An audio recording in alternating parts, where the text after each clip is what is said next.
Hey, how's everyone doing? It's Nick back with another episode of the AAU Dream Team podcast. This is episode number 4, and we're going to cover a lot of different things. And right now, there's big things going on in the NCAA basketball tournament, so I can't wait to talk about that. But right about now, we're going to talk about the Knicks.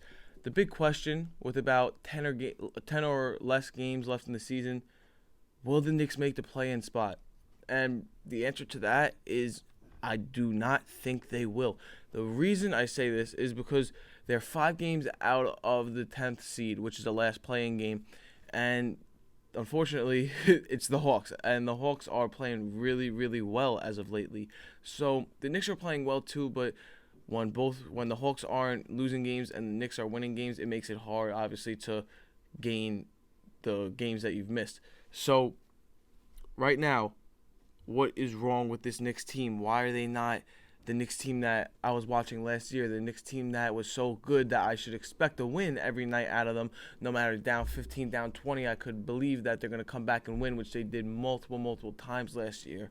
So what has happened? The answer to that is Julius Randle. He happened, right? So last year, all NBA player, I believe he was second team, one of the best seasons that a power forward's had in a while, and he was just incredible to watch as someone who nobody thought was going to be that guy as good as he was. He was up at 4 o'clock in the morning, in the gym at 5 o'clock in the morning, didn't leave till late. He was just a man on a mission. Then he got his max contract in the off season, and I think that he's just not working as hard, or the defenses just figured them out. Last year, the defenses that were guarding Julius Randle, they couldn't stop him. Then came playoff time, and the Hawks brought the double, and he didn't know what to do in the double. And he left and right was just turning the ball over, missing shots, taking bad shots, and it was just very, very bad. Just Julius Randle looked like a little boy out there just getting embarrassed. Also, not many people think of this, but Reggie Bullock, letting him go. He was nothing special, good 3-and-D guy, but he was our best defensive player. He would guard the best player every night, and he would really slow them down.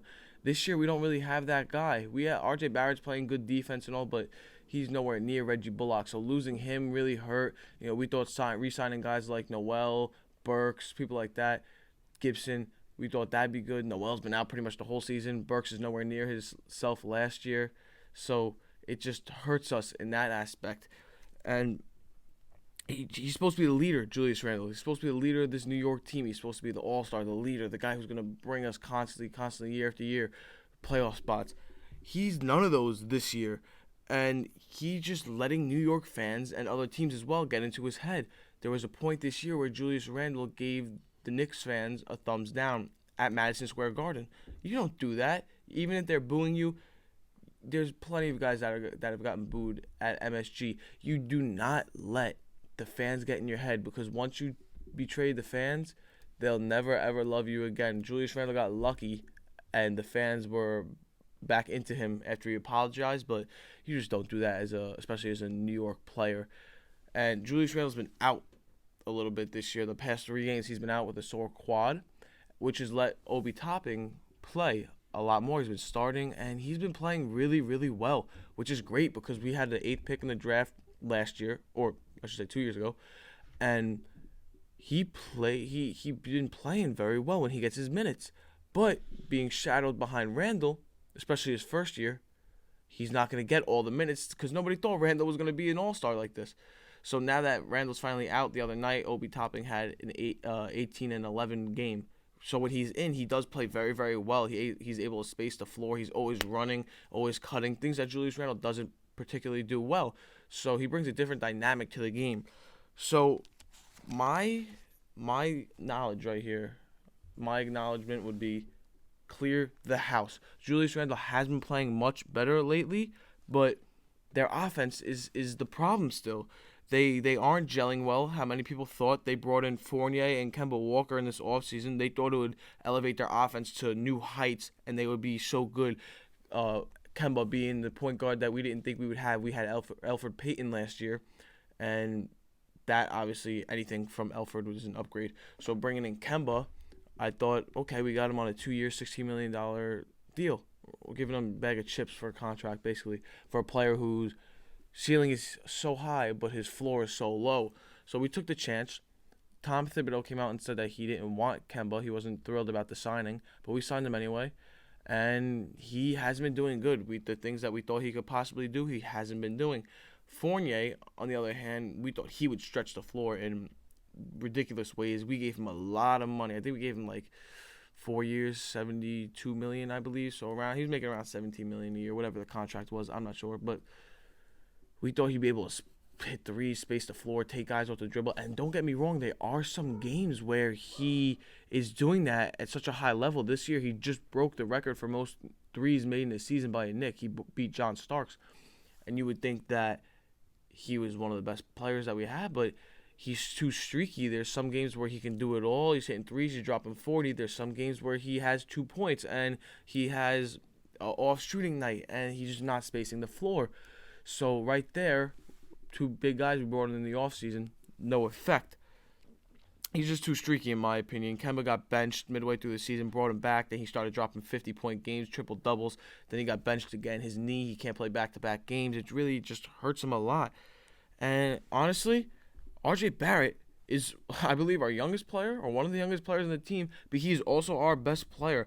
Right now, he's 21 years old, and since All-Star break, he's been averaging 26 points per game, and he's been carrying the Knicks night in, night out. He's had multiple 30-point games. I think he had a handful of 40-point games, maybe two or three or so. But this man is just proving that he is able to be the leader of this team. Julius Randle does not need to be the leader. RJ Barrett, I think we put the right guys around him, and he can really elevate this Knicks team because he's doing it all right now. So what do the Knicks do? My opinion, like I said before, they clear house. They empty everything. I think we should trade Randle right now because I believe even though he didn't play at the ability that he was playing last year, the level he was playing last year, I think we could still get a nice little chunk for Randle. I'm not saying we're going to get back Kevin Durant or anything like that, but I think we can get back a very solid player to build around RJ Barrett, I should say. So I think what the Knicks do with this pick, with this trade for Randle, is they say, okay, who's going to best fit around RJ Barrett and his playing abilities? You don't want to trade Randle for a ball-dominant guy that's going to take away from RJ. You don't want to do that at all. So I think RJ's the franchise player. So you just build around that man, and hopefully the Knicks can see it. They're bringing back Tom Thibodeau again next year as their head coach. So he does some things that I like. He does some things that I don't like. But I really hope Thibodeau in the front office can really see that he is our guy for the years to come. He's so young. We can give him a big extension this year, keep him around. Want guys to come to New York and help him out. Maybe we get Zion. Who knows? I hope we trade. Maybe we trade Randle for Zion. That would be a big gamble in itself because Zion's never healthy, really. But Zion wants to play in New York. He said it multiple times. So why not try and bring him back? Try and bring him over. Get the trio back: Cam, RJ, Zion. Who knows? If he's healthy, he's a great player, and it elevates the Knicks to standards that you'd never think of. But the young core to keep for the Knicks, of course, RJ, like I've been saying, Emmanuel Quickley, Quentin Grimes, Obi Toppin, Mitchell Robinson, and even maybe a little bit of Deuce McBride. They've been giving him, he's a rookie out of West Virginia, they've been giving him a good amount of playing time lately, which I love. He's a defensive monster, defensive pest. I absolutely love that man, and he's a great three-baller. He can get to the rim too, don't get me wrong, but he can hit the shot. Quentin Grimes I love because he's the same thing as Deuce McBride, but he does it at a much more efficient level. Great shooter, great defender. He's just a guy, he has that NBA toughness to him that you need. I really, really like that man. He was playing unbelievable. The Knicks started giving him a lot more minutes during the midway point in the season, but then he unfortunately had a little knee injury, so he just started to come back from that, and he came, and he's coming back, and he's just playing at an exceptional rate, so we definitely keep him. Emmanuel Quickley, a guy we drafted with the 25th overall pick 2 years ago, same draft as Topping. I believe that was 2021 or 2020, whatever it may be. And everyone said, why would you pick him in the first round? He was projected to be a mid to late second round pick. All this. He came out his rookie year scorching hot, firing the ball. It was ridiculous. He can shoot with the best of the best from 3-point range. And last year we thought he was going to be the franchise guy, or I should say a great point guard to keep around. Not a franchise player, but the guy that you can keep at point guard for years to come. This year comes around and he's not playing too well. He's just average point guard out there. Maybe get 5 points a night. Nothing special. Didn't really know how to play the point guard spot too well. All-Star break hits. Next thing you know, he's coming out dropping 20 a night.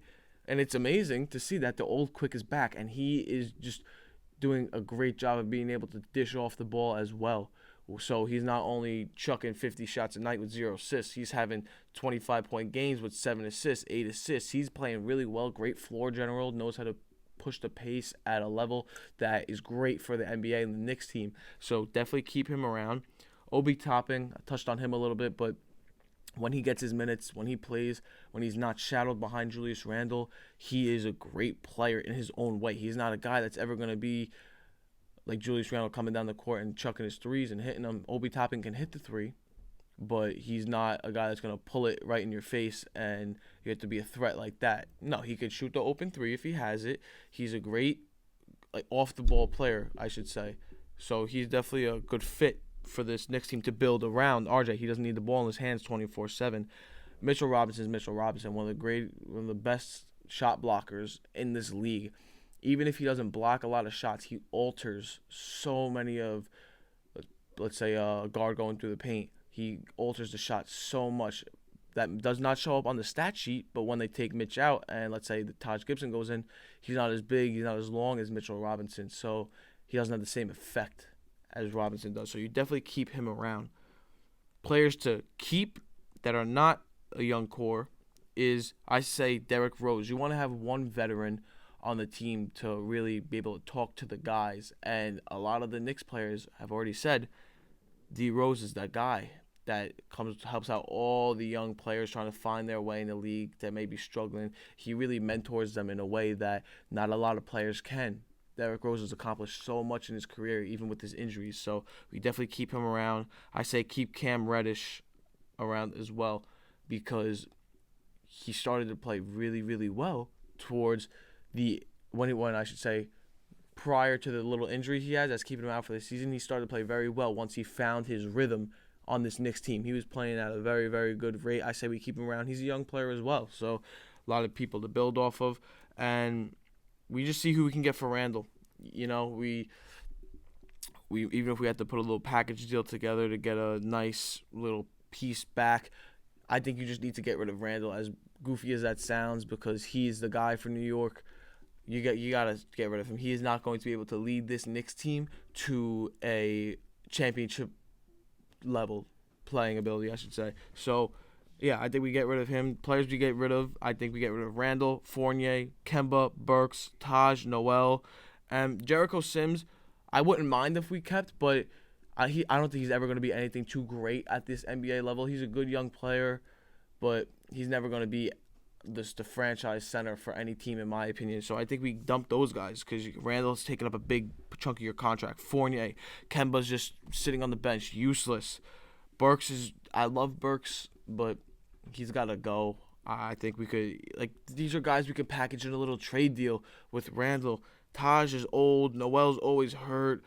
I love these guys, dear Knicks fan, but they just have to go in order. We need to we need to put our minds to it. We need to build around a young squad, and we have such great young talent. RJ is the franchise player. Build around that man.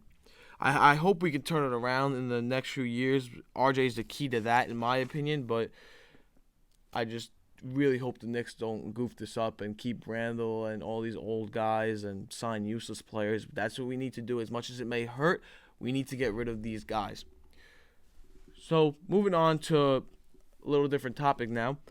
I want to talk about All-Star break. So post All-Star break, who has been the best players? Because there's been 5 players, in my opinion, that really, really, really have stepped up their game. They're guys that are notable players in a league, but they were playing at their normal rate before All-Star break. After All-Star break, these guys have been on a mission. First, starting it off with Devin Booker. He's always been great, obviously. You watch basketball and you know who Devin Booker is. But right at All-Star break, Chris Paul got hurt. So Devin Booker's really had to step it up in every way possible and really be the main guy on the Suns. So He's putting up, after All-Star break, 28.2 points per game, 4.6 rebounds per game, and 7 assists per game with 1.8 steals per game. Now, the biggest reason I have him up here as number one is because, like I said, Chris Paul's been out. So you have a guy that's MVP level as well, Chris Paul, on your team helping you guys be the first place most dominant team in the league. He's out. What happens? Someone steps up. That's D-Book. Chris Paul's just been on a tear when he's in, and now that he's out, D-Book's been on the tear, so the Suns got lucky. He's just been carrying the Suns to the first place, showing no signs of slowing down. He shows that he can be the main guy on the team. He doesn't need Chris Paul, which is great for him.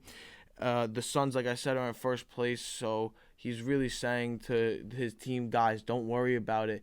We don't got to fear that Chris Paul is out because I got you guys. You guys are no scrubs at all. You got guys like Malik Bridges, James Crowder. I mean, they have a lot of great talent on this team. DeAndre Ayton, and he's saying, guys, don't dwell on the fact that CP3 is out because we are all capable of this. And this is giving Devin Booker a strong case for MVP. Obviously, he's not going to beat out Jokic and Embiid this late in the season, but he's making a case to be in the top 5 MVP people because even though it doesn't show up on your stat sheet or your accolades, I should say, it really helps you when you're ready to get that contract deal or teams willing to trade you. I know the Suns don't ever want to trade Devin Booker, but it really, really helps him as a player when it shows. And he has a swag to him that I like. He just dunked over, who was it? I forget who it was, but after he dunked on him, he was just like, don't you ever try and jump with me. I'm the real deal. You can't mess with me. And I love that swagger in a young NBA player because a lot of people don't have that. They're quiet, but when you have that swagger, it puts you at another level. Guys like Tyler Hero have that, which I love. It just like shows that they're never afraid of anyone. No one will ever intimidate them. And he's been a lovable NBA player ever since he came into the league, drafted at number 13 overall out of Kentucky, but he just keeps on being more and more of an enjoyable player to watch for many people. No one hates him, and the more he does great, the more people love him. I know I love him, and I'm not even a Suns fan, but he's finally starting to get the recognition he deserves, in my opinion, which is about time for this man. He's been in the shadows for many years. He's never been on a great team until last year. Chris Paul comes, so obviously the credit's going to go to CP3 because he came and turned his team right around. Devin Booker keeping that team right up there. So he's getting the recognition he deserves, which I love. I'm so happy for him. He's going to be an MVP, in my opinion, very soon. And I think that they are in a very good place to win the championship, if not in this year, then years to come, because that team is very, very elite. They were close. They were up 2-0 in the Bucks last year. Then they lost 4 straight, but they have that ability to be there and win the game. So I wish the best of luck for that young man. Next, we got Kyrie Irving. Obviously, he's not playing full-time, so don't let these numbers fool you, but when he plays, he's unbelievable. He's putting up 38.7 points per game, 4 rebounds per game, 5.7 assists per game, and 2 steals per game. So, how do you break this down? How do you acknowledge this? And he's not playing full time, like I said, so you can't go really based off those numbers. He's not doing this on a night in, night out. He's playing part-time basketball. It's really his part-time job. So does this make the Nets the best team in the league with Kyrie back? I don't think it makes them the best team in the league until Ben Simmons starts to play and we can finally see what Ben Simmons brings to the table, but that's going to be a nightmare of a first-round matchup for any team, an 8-1 seed playoff spot.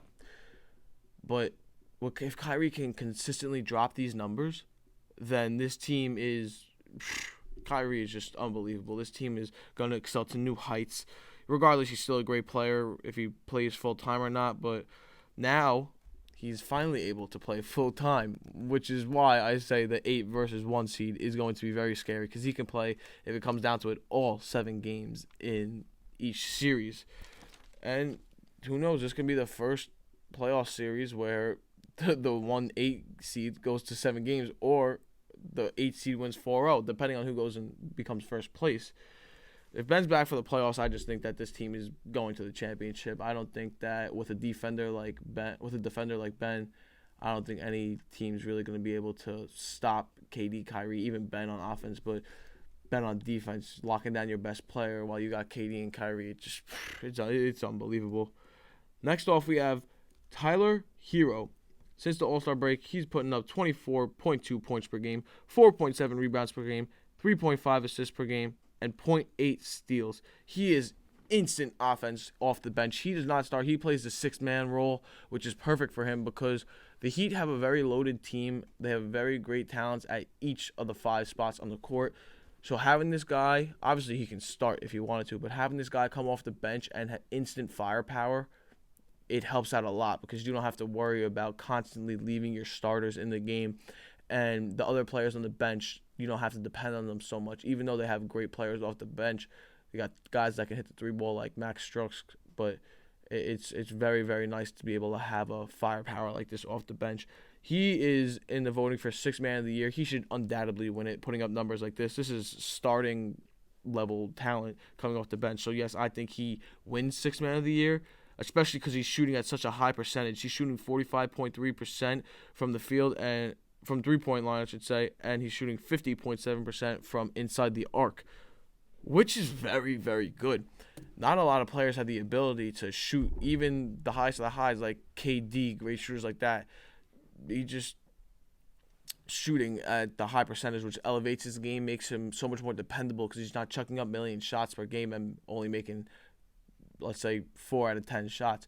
He's doing this. He's shooting a lot more than 10 shots, let's say, and he's putting up that 45 from 3, which is really what the elite level shooters shoot at. And then when you got, he's making a little over half of his shots from inside the arc. So it's great to watch for a young player like this who people slept on a lot coming into the season. And now a lot of people think that he's in the market for the 5-year from anywhere from $150 to $180 million contract extension.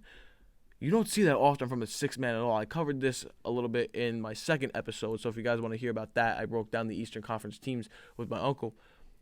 If you guys want to hear really in depth about that, you can go watch that. That's the second episode, but name one player that got a $150 to $180 million contract extension coming off the bench. You don't see it.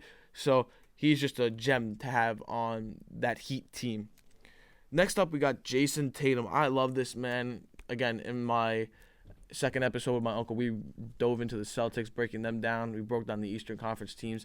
This team, since All-Star break, has been on a different level, obviously, due to Jason Tatum. The other players have been playing good as well, but no one's putting up numbers like Jay Tatum. He's been putting up 32.1 points per game, 7.1 rebounds per game, and 4.6 assists per game, along with 0.8 steals per game. And he can't be stopped at this point. He's leading the Celtics to the 4th spot in the East compared to before All-Star break when they were in low playoff contention, like the playing game, I think, like 9th seed, 8th seed. So this man has been willing every night, 50-point games all the time. He's been on a tear. There's no stopping him. He's almost cracking that 5th spot in the MVP race. Like I said, not going to win, but he's up there. He's playing great defense as well, which is undoubtedly the reason that him, Jaylen Brown, Marcus Smart, you got defenders like that, which really help a team, and not a lot of people think too much of it. They're looking, because defense doesn't come up on the stat sheet, only your points and everything, your steals, but steals doesn't mean that you're the best defensive player in the league. No. When you can stop the guy night in, night out, the best offensive player on the opposing team, that is what doesn't come up on the stat sheet. That is the most important part. Next up, we got Big Cat. Karl Anthony Towns putting up 25.8 points per game, 10.4 rebounds per game, 2.7 assists per game, and 1.3 blocks per game.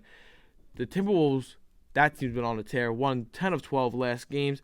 For a big man, he is an incredible shooter. He won the three-point contest. He did not win the three-point contest. He obliterated the three-point contest.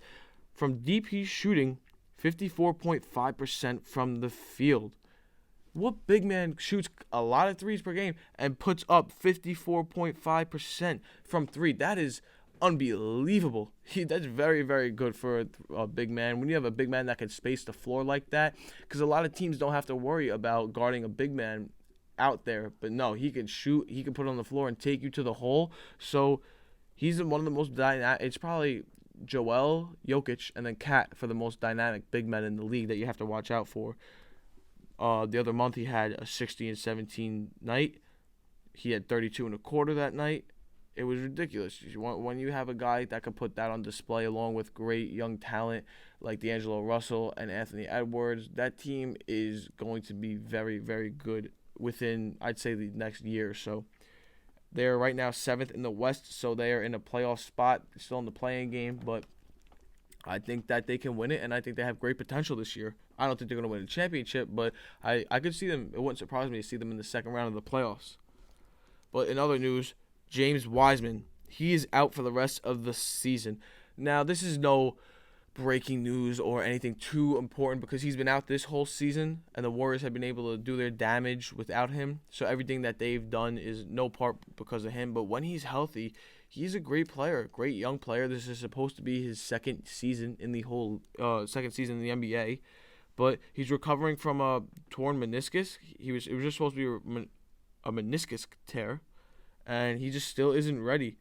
So this hurts the Warriors because, like I said, none of their damage done was with him, but think of the damage they could have done in the playoffs with him. He was supposed to be back and ready for the playoffs, but unfortunately that's not happening anymore. So it's a blow in a way for the Warriors, but I just thought this was pretty important because the Warriors thought they were going to have a great center back, and they unfortunately do not.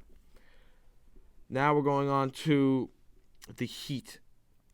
This is the last topic of the NBA. I wanted to say this for last. The reason I talk about the Heat was because I was watching the Knicks game on Friday night. Knicks had no Randall. They were expected to get blown out. I turn on the game. They're down by 15 in the middle of the third. Next thing I know, they're down by 20. I turn the game off, watch some NCAA basketball. All of a sudden, I look on ESPN to see how many points RJ Barrett has. Knicks are winning by 3 in the fourth quarter. And I turn the game on. The Heat are just having issues scoring. It looks like they had some chemistry issues. The Knicks had all young guys out there. They had McBride. They had Quickly. They had RJ. They had Grimes. They had all young guys out there. They had Obi Toppin, Jericho Sims. They had their young players, their young core out there killing it, beating Jimmy Butler, Bam Adebayo. They had like all the guys, Tucker, Robinson, all like guys at MVP level, Jimmy Butler, and their whole tough squad, the Heat, and they were just obliterating them. Defense, they kept on stealing the ball, making the Heat turn it over. Knicks are scoring this way, that way, any way possible. So the reason I wanted to get into this is because the Heat are in first place in the Eastern Conference right now. But I think that it wouldn't surprise me if they get bounced in the first round. Now, call me crazy, but the past few games, they've just been getting blown out. They have bad chemistry issues right now, which I don't understand why, because they went the whole season having no trouble, but all of a sudden, the other night, Eric Spoelstra, who's the coach of the Heat, and Jimmy Butler and Udonis Haslem got into a huge argument. People are slamming clipboards, and it just was a really, really bad look for the Heat. So I think they're just going to have very bad chemistry issues, and then they're going to get bounced in the first round, especially if they had to play the Brooklyn Nets. That's what I'd be afraid of if I was them. But that about covers the basketball portion of this topic for the NBA of this podcast. Next, we're going on to the NFL. Tyreek Hill has been traded to the Dolphins. He got a 4-year, $120 million contract. This gives him $30 million a year, which makes him the highest paid wide receiver in the league. He just beat Devontae Adams out by about $2 million. He's the 10th highest paid player in the league right now, and all the 9 players ahead of him are quarterbacks. So the trade was Dolphins get Tyreek. The Chiefs get, for the 2022 draft, they get a first, a second, and a 4th round pick. And then in future drafts to come, they get another 4th round pick and a 6th round pick, which isn't bad. They got a lot of picks, but for a guy like Tyreek Hill, first off, you let him go. I don't know why they wouldn't re-sign him.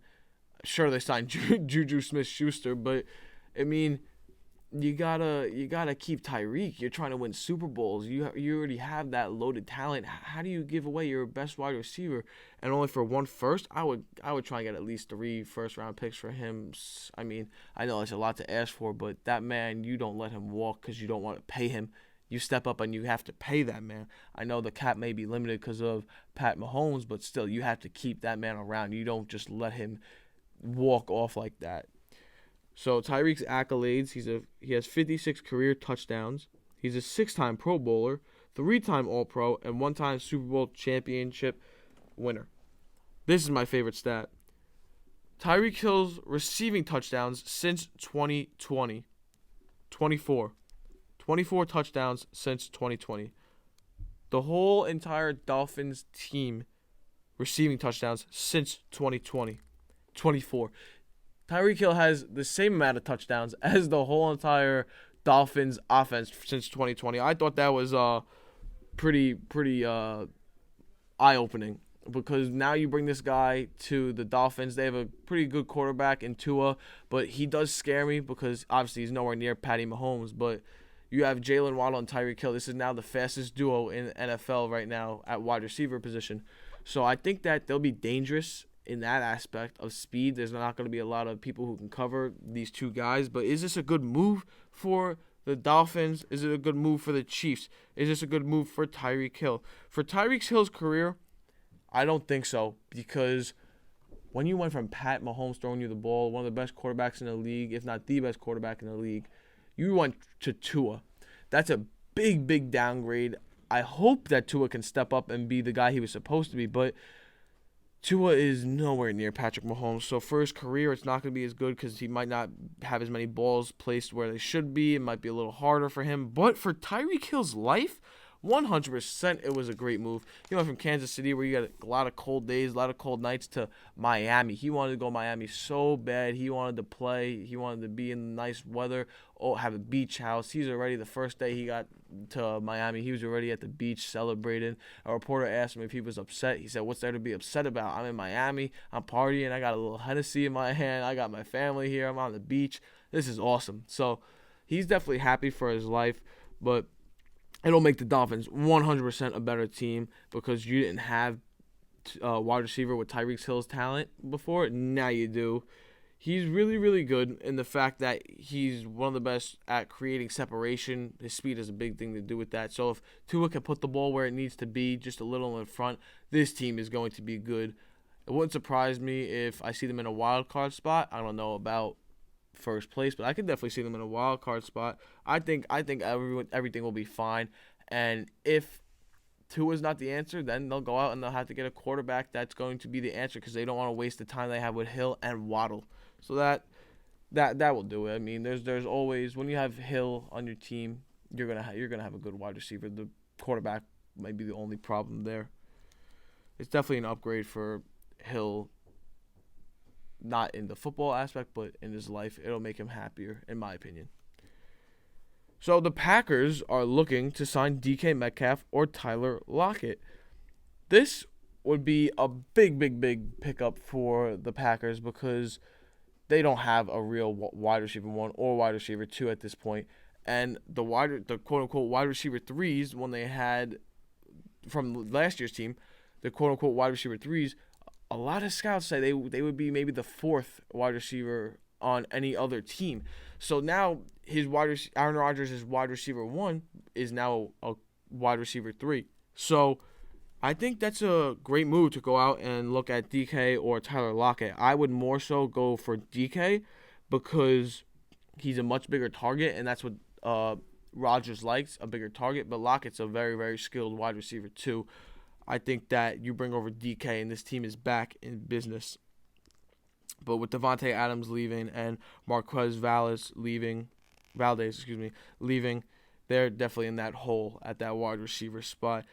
DK fills that perfectly. He really does. I don't know. I keep on favoring DK over Lockett because I think he needs a jump ball receiver more so. And they need to draft a wide receiver with these first-round picks they got from the Raiders.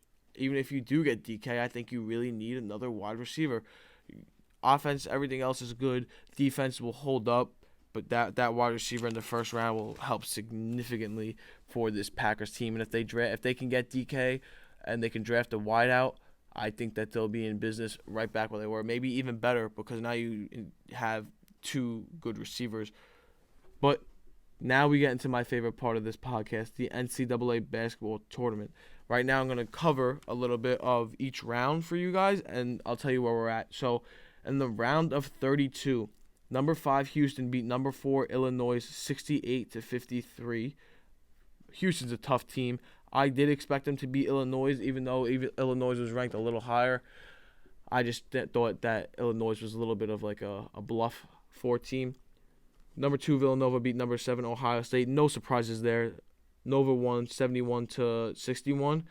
And I see Villanova going very, very deep. I think they'll go to the national championship. I think that they're a very, very tough team this year. They're always ranked pretty high, but usually Nova is a first, second round exit. They're never really great. Like, if I was making my bracket, I wouldn't have had them anywhere deep. But after watching them this year, they're very good, especially with Colin Gillespie. He's one of the most mature players in college basketball. I love that man. Very, very talented team. Number 2, Duke beat number 7 Michigan State. No surprises there, 85-76. Number 11, Iowa State beat number 3 Wisconsin, 54-49. Big shock there, obviously, big upset. But Iowa State is pretty good. They're a pretty good team. Like I said, a lot of these upsets don't surprise me this year because this year's just been filled with upsets. But Wisconsin, I was thinking, would win that game because they seem very tough. Number 3, Texas Tech defeated number 11 Notre Dame. No surprise there as well, 59-53. Texas Tech, legit team this year. Notre Dame had to play in the play-in spot, made it out of the first round, which I was shocked about. But there comes a time when every team run ends. Number 10 Miami defeated number 2 Auburn, 79-61. This was a big shock to me because number 2 Auburn was one of the biggest powerhouses this year, especially getting blown out by 18 points. That was shocking. Auburn has a projected 1-2 overall pick, wherever he may land. He's very, very good. I thought that they would have no problem putting Miami to the ground, but Miami advances to the Sweet 16. Number 3 Purdue beat number 6 Texas, 81-71. Texas, they never fail to surprise me, but they were expected to lose. They lost. Number 1 Arizona beat number 9 TCU, 80-85 in overtime. TCU did give Arizona a run for their money. Again, I think that Arizona is a bluff of a number 1 team. They don't, in my opinion, scare me too much for other teams. Moving on to the Sweet 16, number 4 Arkansas beat number 1 Gonzaga, 74-68. This was a big shocker because everyone had Gonzaga winning it all. They seem like the biggest powerhouse team in NCAA basketball. They have Chet Holmgren, the projected number 1, number 2 overall pick, whichever one. Who gets drafted first, Holmgren or Auburn? I was shocked watching this game. Arkansas really looked tough. They really looked like a team that nobody wanted to mess with. So, big shocker there. Number 2 Villanova beat number 11 Michigan, 63-55. Again, Villanova, tough team. They're doing their thing this year. Number 2, Duke beat number 3, Texas Tech, 78-73. This one was a great, great game to watch. Texas Tech was really, really in there the whole game, going back and forth. Duke knows how to pull out the games, and they really did a great job of finishing that one out. Number 5, Houston beat number 1, Arizona, 72-60. They won by 12. Like I said, Arizona, I thought was a bluff of a number 1 team. They were good, but they were not elite like I thought they were. Houston is always a tough team, especially on the defensive side. They showed it in that game. This is my favorite one right here. Number 15, St. Peter's beat number 3, Purdue, 67-63. What a game. For those of you who didn't watch it, it was back and forth the whole entire game. St. Peter's went up a little bit. Purdue came and shut that down. They went up by a good amount. Next thing you know, St. Peter's is putting it to them. Great defense. They're scoring. They won by 3. Great, great free throw shooting from St. Peter's in that game. Really clutch. Number 1, Kansas beat number 4, Providence, 66-61. Another back-and-forth game. Kansas pulled away late during the game, but Kansas looks like to be a very tough team as well. They don't seem to be a bluff of a number 1 seed. Number 8, North Carolina beat number 4, UCLA, 73-66. The 8 beat the 4. This was a very back-and-forth game. I thought that UCLA was going to win it because they showed 95% of the game. They were in control. And when I say in control, they were mainly up by like 5 or so points the whole game, but there was no closer spread than 5. It was I even was talking to my dad. I was like, UCLA got this. They seem like they're in control the whole entire time. He's agreed with me.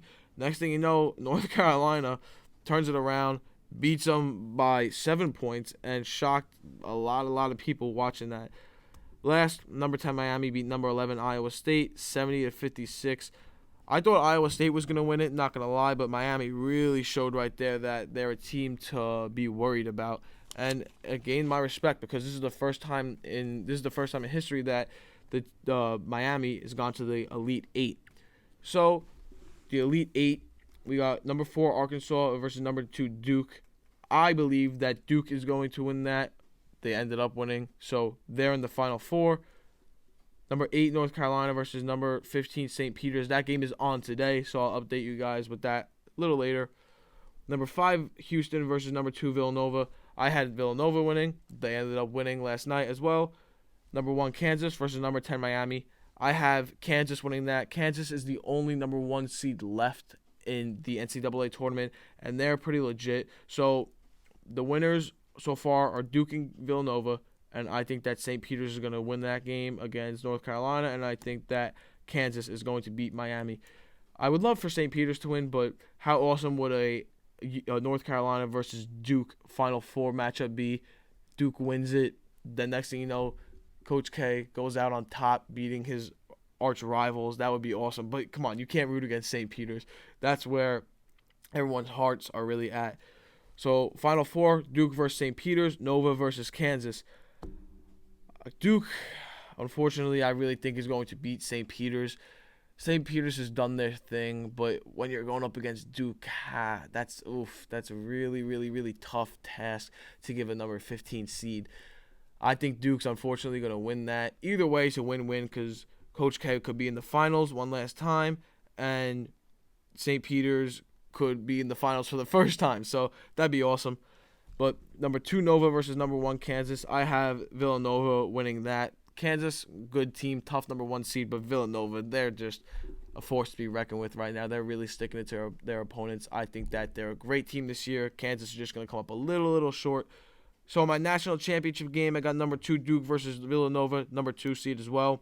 Winner, I got to go with Duke. They're just really, especially at the end of the games, they know how to win. That's the biggest thing. It comes down to, do you know how to win real basketball games? Duke's been there a million times. Nova's been there a million times. Nova is the most recent championship winner out of these two teams, but I think Duke goes out on top. Storybook ending for Coach K, and he goes down as college coaching Hall of Fame. He's going to go down to history. Gotta love that man. Gotta love these teams left. I'm rooting for St. Peter's to win it all, but wouldn't mind if Duke won it all at the end of the day as well. Those are just my predictions, so we'll see. We'll see what happens. It's all going to happen very soon. But that about wraps it up right there, guys. Thank you guys for listening, and I'll see you guys in the next episode.